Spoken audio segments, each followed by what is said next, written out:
Welcome to the last section of Chapter 19. Here we're going to be talking about the peace terms of World War I, and this is actually where the United States had the biggest impact since we weren't involved in the war that long, but we had an important role in the peace process. So this section we're going to talk about what were Wilson's ideas for peace and how did they differ from the European ideas. How did the Treaty of Versailles bring peace or did it not? And then what were the lasting effects of the war? So three big ideas that will cover a lot of ground. So before we even get to the peace process, President Wilson gave this big speech called the 14 Points. And what it was is it was a goal to promote peace in Europe and prevent future world conflicts. Because remember, even though this was a European war, because all the European countries had major colonial possessions, the war was fought all around the world with people from all around the world. And so he gave this speech almost a year before the armistice in November of 1918 happened. And his speech outlined 14 main points he believed the world needed for peace. And this included things like no secret treaties, so ending the alliances, freedom of the seas, preventing, countries from bombing other countries' boats, lower economic tariffs, and this includes taxes as well, lower amount of arms in general, so keeping countries from building up large stockpiles of arms and weapons, protect the local colonial interests, meaning to look out for the colonial people, not the European possessions, reconstruct borders in Europe, and this idea of the League of Nations. The European powers and their leaders had a few other ideas, though. The French Prime Minister, Georges Clemenceau, lived through two major German invasions, one being World War I and one being the Franco-Prussian War, and he sought to prevent the other. So he wanted to destabilize Germany and really make them feel France's wrath. Then you have the British Prime Minister, David Lloyd George, who was just elected on the idea of make Germany pay. This is really his campaign slogan, the idea that Britain is going to make Germany and the Germans pay for everything they did in World War I. Then finally, you have the Italian Prime Minister, Vittorio Orlando, and his big idea is that he wanted control of Austrian territory. A lot of Italians lived between the borders of Italy and Austria, and he wanted to regain that territory. So, after the armistice, which remember was November 11th at the 11th hour, the major players, England, France, Italy, and the U.S., sent their prime ministers and ambassadors to Paris, to the Palace of Versailles here. And in the Hall of Mirrors, this is this famous place here, they negotiated the peace settlement of World War I. Now, if you'll notice, there were a few major exclusions. One being Germany, Austria, and the Ottoman Empire. All the people who lost at the war. The Central Powers were excluded from these negotiations, and Russia. Because they had a revolution, they turned communist, they were not invited as well. Then you have everyone, the excluded and the included, gathered on June 28th, 1919 in the Hall of Mirrors here, and this is where they signed the official treaty. And basically what happened is the major powers decided what was going to happen in the treaty, and the losers, or the Central Powers, had to sign. They had no choice. So this is the map here of before the treaty, and then you have after. And you can see a series of countries were created. All of these that are outlined in red here. So you have Finland, Estonia, Latvia, Lithuania, Poland, that were all taken from Russian territory. Then you have Czechoslovakia, that was taken away from Germany and from Austria-Hungary. This is the land. You have Austria-Hungary that's broken too. The country of Yugoslavia comes about. You also have the Ottoman Empire here that was split into 5 other countries. And these new nations here are operated by France and Britain. So they get a lot of territory at this time.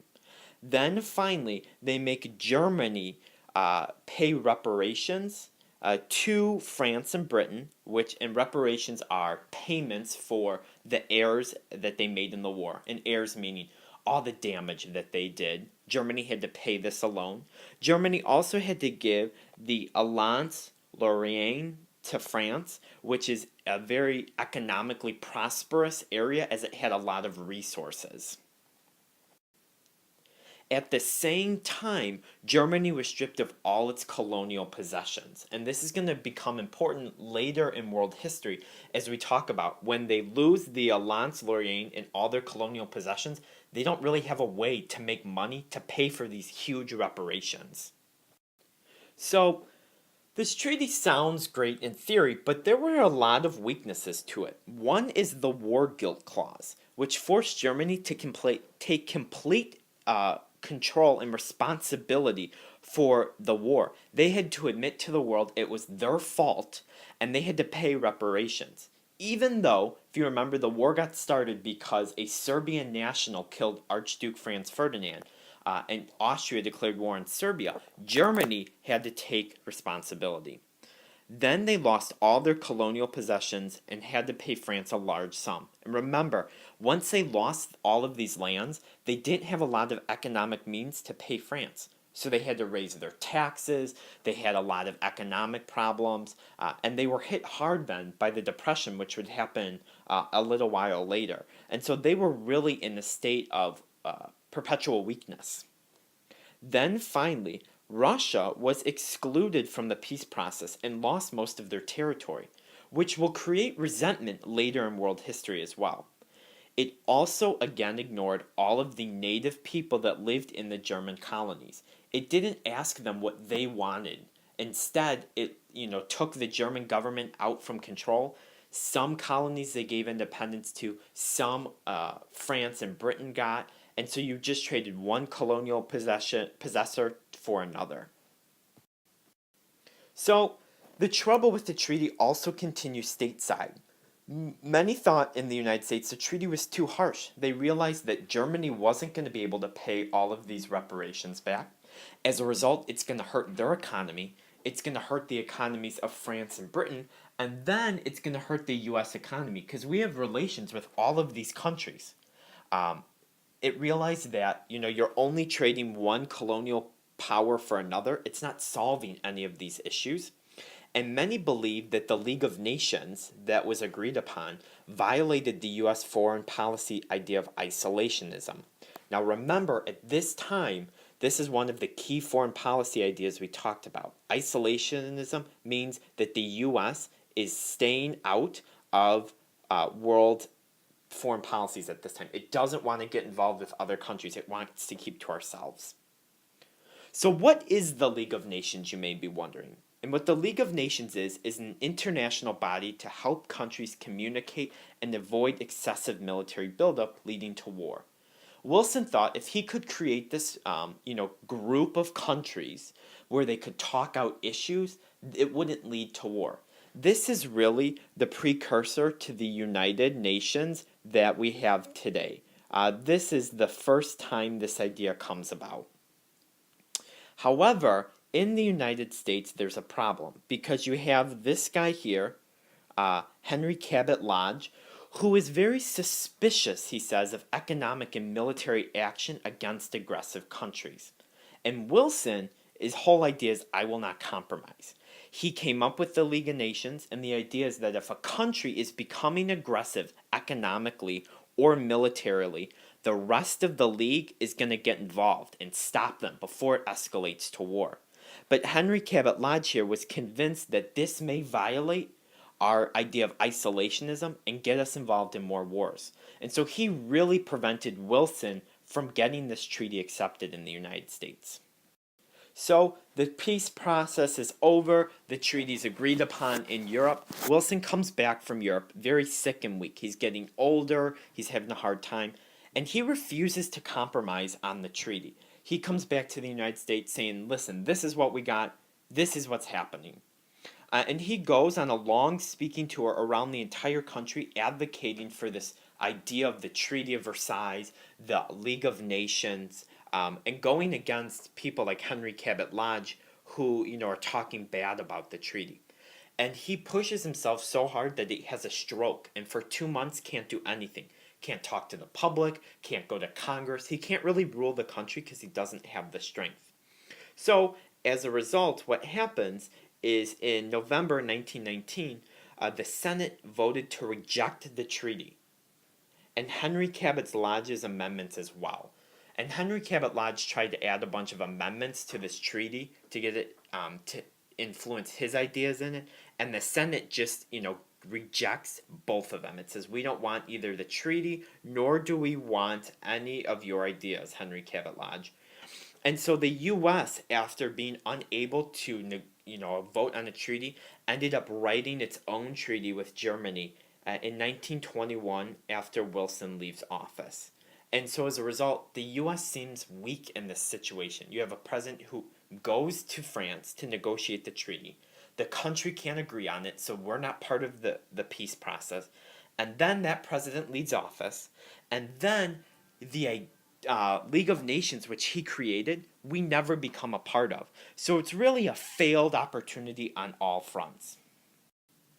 So what are the lasting effects of the war? We're going to talk about the lasting effects all the way up into World War II because they last for another 30 years. But the idea is that America's becoming a great power on the world stage. This is when we're becoming the idea of the superpower like we are today. You have social improvements for African Americans and women. Remember the Great Migration, African Americans went north. Women get the right to vote with the 19th Amendment, and they also left the House in greater numbers for the workforce.